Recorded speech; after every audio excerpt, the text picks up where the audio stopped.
Hello my dear anime friends, in this video I will be giving you a recap of the movie called The Journey. Sit back and enjoy. The warlord Abra and his army have marched from the south of the Arabian Peninsula, conquering significant cities along the way to their main goal, Mecca, a crucial trading center. With his approach, he demands the Meccans' submission and the demolition of the Kaaba, a holy sanctuary. He also orders that they leave their beliefs and become slaves in his army. Naturally, the Meccans are enraged by these monstrous demands. The soldiers gather at the final defense post, with no scarcity of volunteers. To oppose these attackers, Commander Musab addresses the volunteer soldiers, stating their key goals and boosting morale. Hishem, who is over-equipped, interrupts the speech by dropping his excess weapons. Azos assists him in picking them up. The commander questions him about it. Musab wants Captain Nizar to say a few things because he has also seen real combat. He is hesitant, claiming that he is not good at giving speeches. To the commander's amusement, the captain delivers a frank and honest speech. Oz tells his captain that he did a fine job, and Nizar commends him on his determination, saying that excellent individuals like him will be required in the future. The young soldier does not consider himself to be a good person. His superior tells him not to focus on the past, but rather to put the abilities he gained back then to good use now. This will be useful to him in the upcoming battle. During the recruiting, Oz experiences a flashback. Chief Model Lib, a well-known character in Mecca, was opposed to violence. After seeing Abra's military superiority, he suggested they evacuate the city to protect their survival.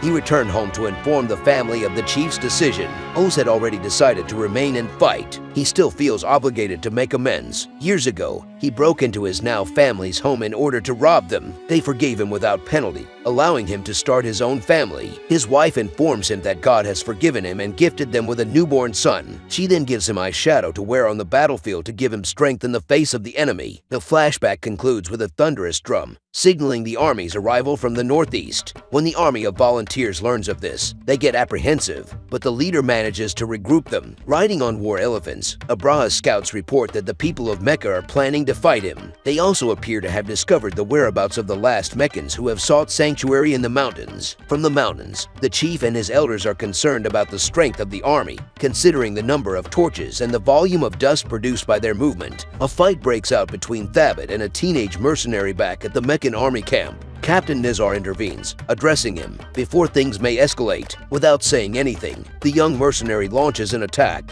There's a brawl. He puts up a decent fight against the captain, but he is eventually arrested. Kuzma apologizes on behalf of his subordinate as Nizar releases him. Oz recognized the young mercenary when he was addressed as Zurara. He goes on a rant about why he chose to fight. He's not there for emotional reasons. He's merely interested in defeating the enemy and being paid. He glances around to see if he might get a response. Hishem is surprised to learn that he is familiar with a sinner. When he has no other choice, he discloses that he and Zurara were formerly members of a gang of robbers. He was seized as a child slave after the bandits slaughtered his mother and father.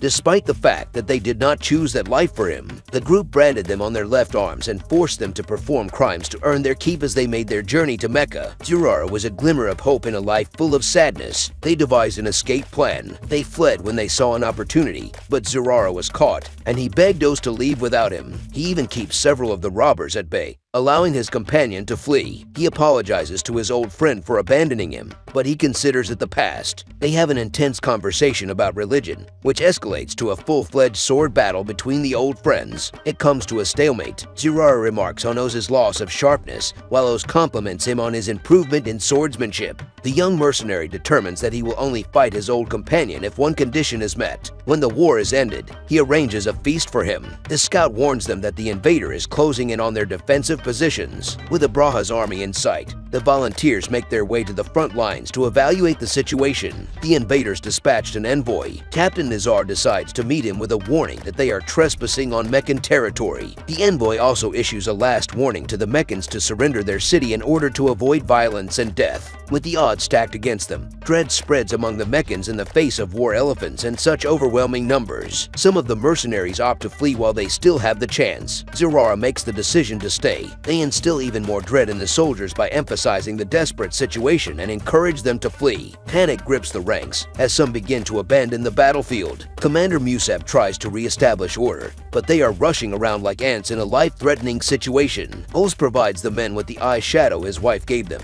and the gang bangs their swords and shields to attract the attention of the troops. This provides an opportunity for Oz to rally the men with a moving speech. With the captain and commander's assistance, the men select their weapons and prepare to resume the fight. The instigators scale the mountain and locate a first-rate vantage point from which to see the approaching battle. Hearing the Meccans' battle cries, Abraha is surprised by their bravery in not fleeing in the face of the elephant army. He amps up the fear factor by instructing the elephants to continually pound the ground, causing it to tremor like an earthquake. As the sun rises, the underdogs have held their ground. To resolve this, the leaders explore the possibility of proposing single combat. 3 delegates from the Meccans arrive on the battlefield, and Kaaba recommends to his lord that they resolve this by single combat. Abraha sends 3 of his strongest men to confront them, while Oz, the captain, and Zurara represent the Meccans. Oz volunteers to be the first to fight. He gets matched with a brute to put their strength to the test. The combat begins with powerful strikes from the big man, which knocks the former bandit back.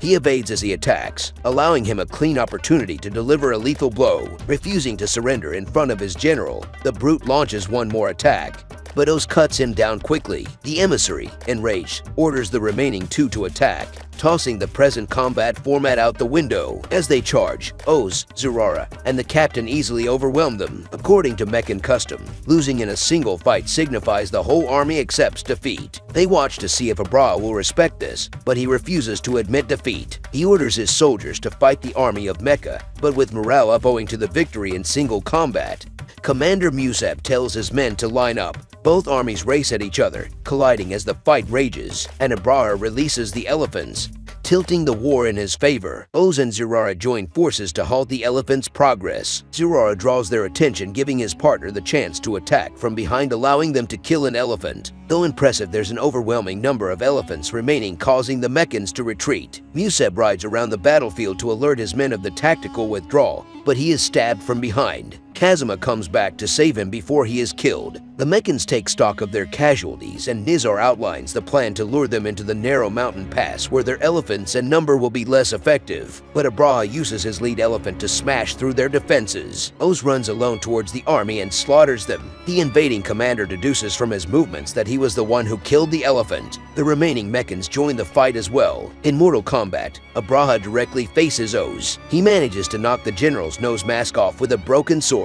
He wasn't wearing it for protection, but to hide the fact that he doesn't have a nose. This distracts Oz's attention long enough for Abraha to take the upper hand and knock him unconscious. Elsewhere, the chief plays with the thought of them leaving Mecca for good since their position has been jeopardized. When Oz regains consciousness, he discovers that his companions have been taken. The fight is over. They were defeated. Abraha orders that they be killed by elephants. Oz tells Abraha to stop his actions as the elephants crush several of the men. Captain Nizar fires one more attack before being killed. Bahamut has been summoned to slay the elephant slayer. The huge beast comes to a halt, and strangely all of the elephants stop and kneel towards Mecca. Suddenly, a swarm of swallows swoops down and drops stones on the enemy army, ultimately destroying it. Kaaba begins to worry, but he is murdered by his master for disobeying orders. Now, alone, Abraha follows the Meccans in order to murder Oz. At the tight pass, they come face to face for the final time. The birds forced a section of the mountain where the enemy were hidden to collapse on Abraha and the rest of them, killing them all. God's wrath has been handed out. The people of Mecca all believe that a miracle has just occurred, and they have all gathered to give thanks to God. The end.